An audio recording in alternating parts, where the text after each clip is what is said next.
Assalamualaikum warahmatullahi wabarakatuh. Apa kabarnya semua? Semoga kalian baik-baik saja. Kali ini saya akan membahas alur novel Donghua Swallowed Star. Tanpa basa-basi, yuk langsung disedot.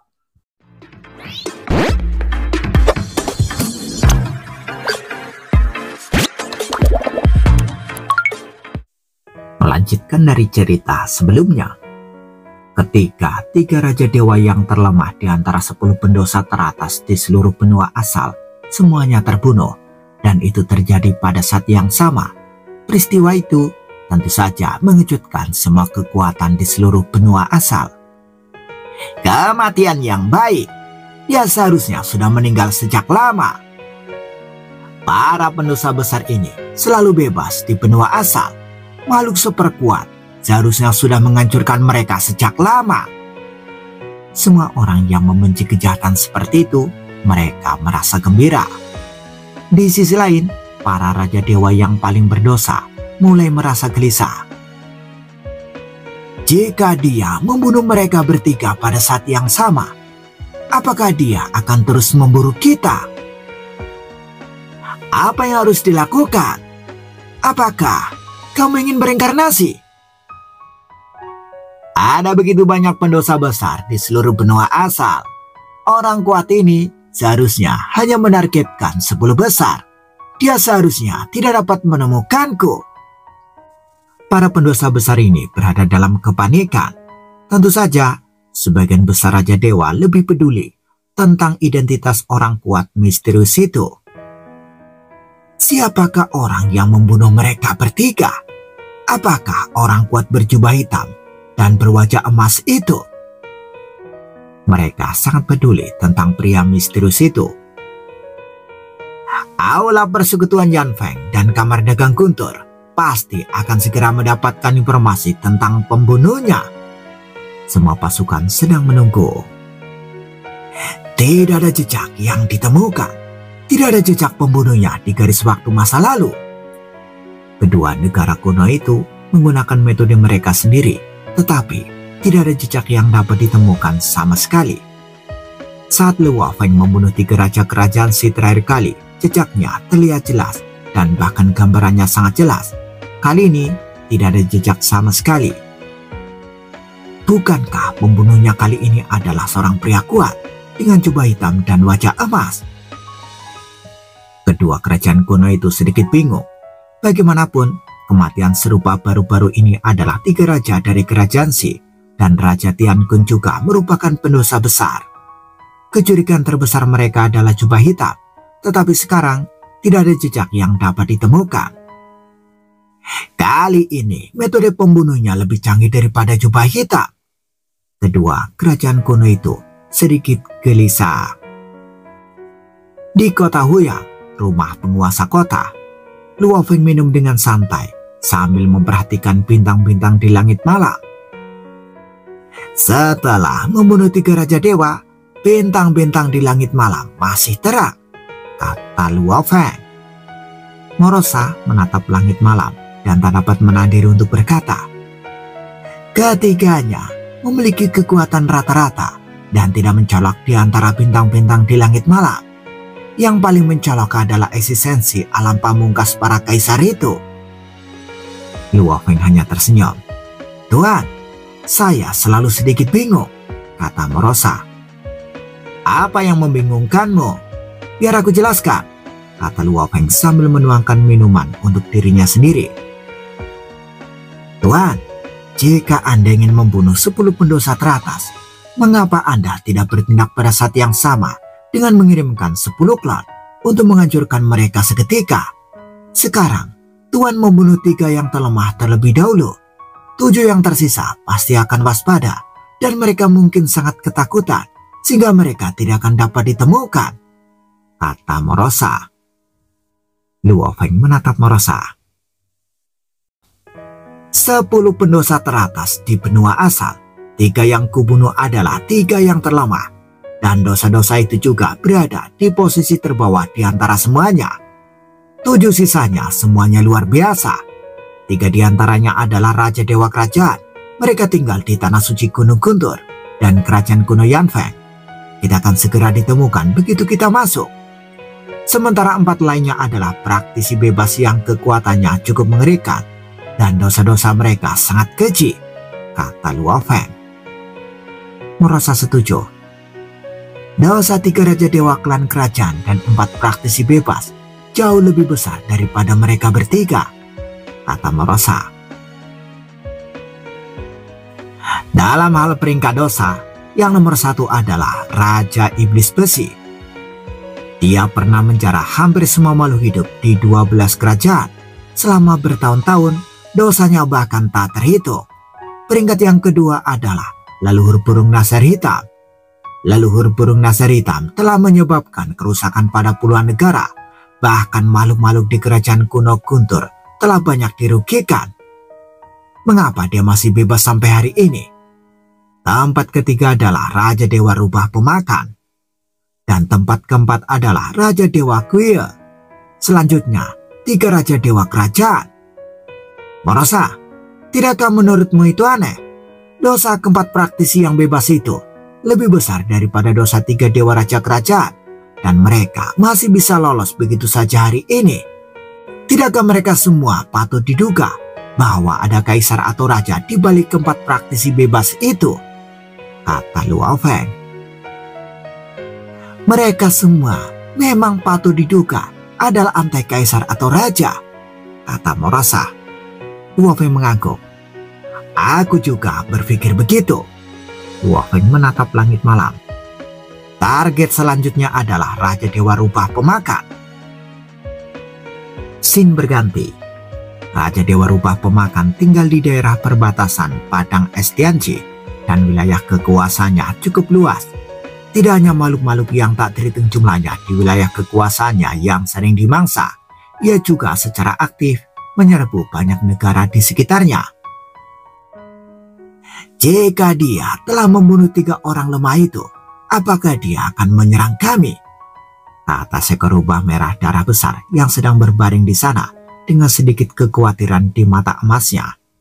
Raja Dewa Rubah Pemakan juga berada di puncak tingkat kedua Raja Dewa dan reputasinya jauh lebih kuat daripada Kaisar Guisu dan Raja Dewa Wuxin. Dia mempraktikkan dewa asal ruang dan memiliki 9 klon yang kuat, mengandalkan metode ruang angkasa yang aneh dan tak terduga. Dia menyerbu berbagai negara dan melahap makhluk yang tak terhitung jumlahnya dengan sembarangan. Tidak ada cara untuk menghentikannya. Selain 9 klon yang kuat, ada juga banyak klon yang lebih lemah. Kaisar, hamba selalu merasa ada yang tidak beres, ucap Raja Dewa Rubah Pemakan dari kejauhan. Jangan khawatir, kamu punya tubuh di istanaku. Tidak ada yang bisa mengancammu. Sebuah suara yang enteng dan santai terdengar. Raja Dewa Rubah Pemakan menenangkan pikirannya. Tiba-tiba, Raja Dewa Rubah Pemakan melihat bintang besar menggelinding ke arahnya dan dia tidak bisa menahan rasa ngeri. Pada saat ini, tidak peduli berapa banyak klon yang dimilikinya, dia hanya bisa menahan serangan spiritual yang mengerikan ini. Kaisar, selamatkan aku! Bintang-bintang yang berputar menghantamnya. Raja Dewa Rubah Pemakan tidak memiliki bentuk kehidupan pamungkas, tidak ada pelindungan dari jalan yang sempurna, dan tidak memiliki harta rahasia yang sangat kuat. Hanya klon yang bersembunyi di Istana Kaisar. Istana Kaisar hanya memiliki efek melemahkan keinginannya sedikit. Istana Kaisar melemahkan kekuatan kehendaknya 20 hingga 30%. Di bawah kekuatan penghancur bintang-bintang yang bergulir, kehendak spiritual Raja Dewa Rubah Pemakan tetap masih musnah. Di bawah pelindungan istanaku, semua klon Rubah Pemakan akan mati. Kaisar sangat terkejut dan marah melihat tubuh klon Raja Dewa Rubah Pemakan. Kali ini, aku harus membunuh Raja Dewa Rubah Pemakan. Luo Feng sedikit mengernyit. Dia bisa merasakan bahwa cukup sulit untuk menghancurkan seluruh kesadaran Raja Dewa Rubah. Hal ini juga membuat Luo Feng mengerti bahwa keinginan spiritualnya sendiri yang dikombinasikan dengan teknik Li Yuan dapat menyapu bersih semua keinginan tingkat Raja Dewa. Ada istana kaisar yang menghalanginya, tetapi dia masih bisa membunuhnya. Keinginan spiritualku semakin kuat pikir Luo Feng. Luo Feng dan Merosa mengumpulkan total 2 mayat klon dan banyak barang di sarang Raja Dewa Rupa dan segera pergi. Sebelumnya, saat kematian mereka bertiga, meskipun semua pihak di benua asal khawatir, emosi mereka sangat stabil. Namun, kematian Raja Dewa Rupa Pemakan membuat banyak orang kuat panik. Itu adalah puncak tingkat kedua Raja Dewa, dan dia adalah Raja Dewa Rupa Pemakan yang mengikuti Dao asal ruang. Sulit bagi Kaisar untuk membunuhnya, tetapi ternyata dia juga mati. Di padang rumput yang tak berujung, Luo Feng dan Merosa berjalan berdampingan. "Tuan, Raja Dewa Wei Jing telah menghilang sepenuhnya." Merosa menatap Luo Feng. "Dia pasti ketakutan dan segera bereinkarnasi." Cukup menentukan," Luo Feng mengangguk. "Raja Iblis Besi nomor 1 dan leluhur burung nasar hitam nomor 2 masih ada di sana." Merosa menatap Luo Feng. "Siapa yang kita cari?" tanya Merosa. Luo Feng melihat ke kejauhan. "Carilah Raja Dewa Iblis Besi." Raja Iblis Besi tidak diragukan lagi adalah eksistensi paling menakutkan di benua asal. Dia setenar Pusin, penguasa kapal tunggal ruang dan waktu, dan Raja Dewa Luo He. Dalam satu aksi, ia menjarah hampir seluruh populasi 12 kerajaan. Jumlah nyawa yang ia rampas dalam jangka waktu yang panjang sungguh tak terbayangkan. Namun dalam beberapa tahun terakhir, ia tidak banyak diketahui publik.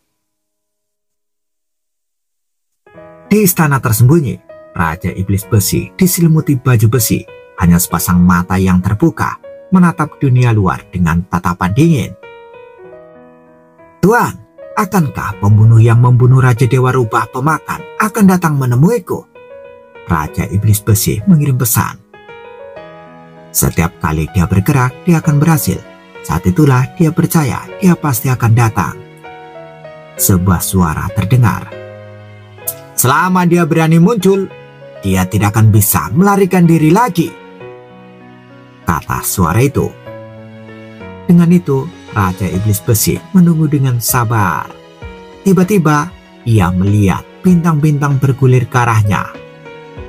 "Serangan spiritual yang sangat kuat," kata Raja Iblis Besi yang tidak kenal takut. Tetapi di bawah bintang-bintang yang bergulir, keinginan spiritualnya masih hancur dan musnah. Raja Iblis Besi yang duduk di sana segera menundukkan kepalanya dan terdiam. "Salah." Wajah Luo Feng sedikit berubah saat dia menggunakan serangan kehendak spiritualnya di luar istana. Ada yang salah dengan Raja Iblis Besi ini. Saat membunuh Raja Iblis Besi, Luo Feng menyadari ada sesuatu yang istimewa pada tubuhnya. Gemuruh, api hitam yang tak berujung tiba-tiba muncul di area sekitar yang luasnya ratusan juta kilometer, membakar segalanya dengan kekuatan yang dahsyat. Sejumlah besar makhluk hidup di sekitar istana terbakar dalam sekejap. Di tengah kobaran api yang mengerikan, Raja Iblis Besi mengangkat kepalanya, berdiri dan memberi hormat. "Tuan." Di samping Raja Iblis Besi, ada sosok tua yang mengenakan jubah merah. Dia tertawa dan menatap Luo Feng. "Tidak mudah bagiku untuk menumbuhkan kesadaran yang kuat. Kau telah menghancurkannya." Api berwarna darah menutupi langit dan matahari, dan kekuatannya sangat mengerikan. Bahkan mereka yang berada di puncak level kedua Raja Dewa tidak dapat menahan api lebih dari beberapa tarikan napas. Luo Feng menatap lelaki tua berjubah merah di depannya. "Kaisar Yuan." Luo Feng mengenalinya sekilas. Raja Iblis Besi ini ternyata hanyalah boneka yang dibina oleh Kaisar Yuan. "Meskipun aku telah kehilangan kesadaran yang kuat, itu sepadan," kata Kaisar Yuan dengan aura dan api berdarah yang tak berujung menyatu menjadi satu. Dia menatap Luo Feng dengan dingin. "Biarkan aku menangkapmu." Luo Feng memandang pihak lain dan tersenyum.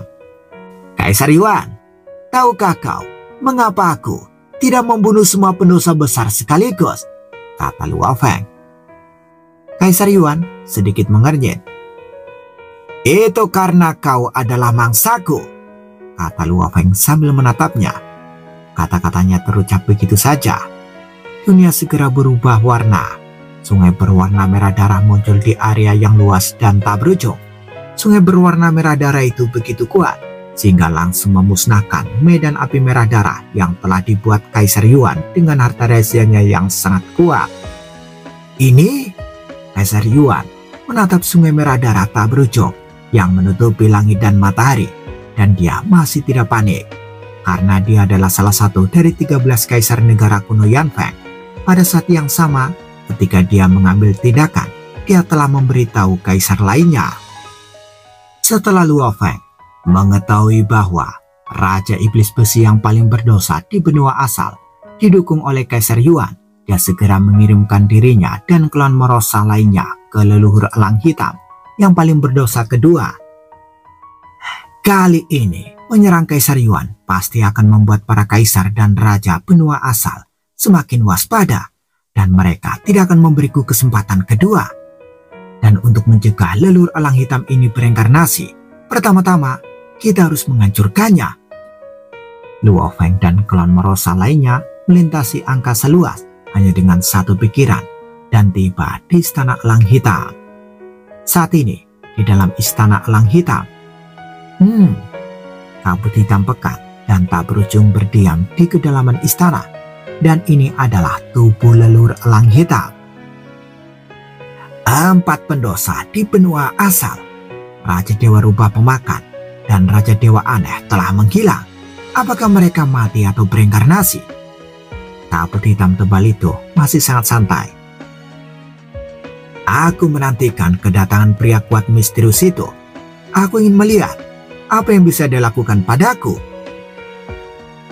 Leluhur elang hitam sangat percaya diri karena dia memiliki 3 raja dari negara kuno Guntur yang berdiri di belakangnya. Tentu saja saat ini ketiga raja itu tidak ada di sini. Tiba-tiba, leluhur elang hitam melihat sebuah bintang besar bergulir masuk. Dia melihat pemandangan ini dengan takjub. Sungguh serangan mental yang kuat. Di depan bintang-bintang yang bergulir, kemauan mentalnya tidak dapat menahan dan hancur berkeping-keping, mengubah kelompok kabut hitam ini menjadi mayat. Pada saat ini, klan leluhur elang hitam di banyak tempat di seluruh benua asal menjadi mayat. Luo Feng sedikit mengernyit. Dia bisa merasakan bahwa leluhur elang hitam memiliki klan di Gunung Guntur yang jauh. Dengan pelindungan Gunung Guntur, serangan mentalnya sangat melemah, sehingga klan leluhur elang hitam hanya rusak parah. Gunung Guntur memang tempat yang paling dijaga ketat di seluruh benua asal.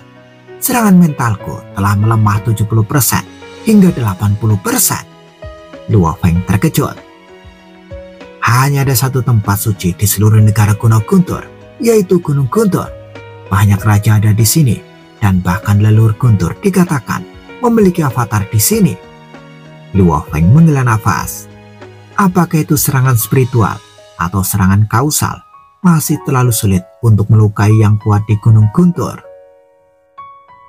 Sementara itu, di tanah suci Gunung Guntur, terjadi ledakan. Tinggal di sebuah gua di pedalaman Gunung Guntur, leluhur elang hitam hanya merasakan bahwa keinginan spiritualnya hancur dan rusak parah dalam sekejap, dan semua avatar dan pembawa kebangkitan di luar Gunung Guntur dimusnahkan tanpa keberadaan apapun. Aku bersembunyi di Gunung Guntur, namun pikiran serta kemauanku rusak parah. Leluhur elang hitam sedikit ketakutan saat ini. Aku tidak punya kekuatan untuk melawan di dunia luar. 3 raja. Leluhur elang hitam segera mengirim pesan untuk menghubungi 3 raja yang memiliki hubungan dekat dengannya. Dia sungguh takut dengan keberadaan yang begitu mengerikan. Dia tidak berani meninggalkan Gunung Guntur. Kembali ke tempat Luo Feng dan Kaisar Yuan. 4 pendosa teratas di benua ini, Raja Dewa Rubah Pemakan sudah mati, dan Raja Dewa Guiying seharusnya mengambil inisiatif untuk bereinkarnasi. Leluhur elang hitam ini memiliki klan yang bersembunyi di tanah suci Gunung Guntur, dan Raja Dewa Iblis Besi adalah kehidupan boneka yang istimewa. Luo Feng merasa bahwa rencananya cukup bijaksana saat ini. rencananya akhirnya berhasil menangkap ikan besar yaitu Kaisar Yuan. Setelah mengambil tindakan terhadap Kaisar Yuan kali ini, kaisar dan raja lainnya mungkin akan lebih berhati-hati di masa mendatang. Sebenarnya, saya tidak punya niat jahat terhadap sebagian besar kaisar dan raja. Namun, mereka mungkin tidak mempercayainya, pikir Luo Feng.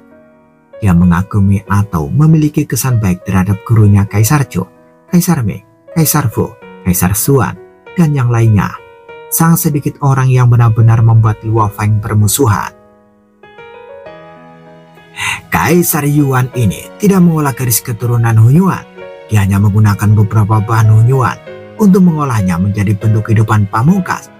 Dia benar-benar waras. Namun, dia mengolah warisan yang dapat berubah menjadi jurang tak berujung. Dan dia paling suka malah banyak sekali kehidupan. Luo Feng pernah mendengar tentang ketenaran Kaisar Yuan. Kaisar Yuan berubah menjadi jurang tak berujung, melahap miliaran jiwa. Banyak raja dewa mengetahui beberapa gerakan besarnya.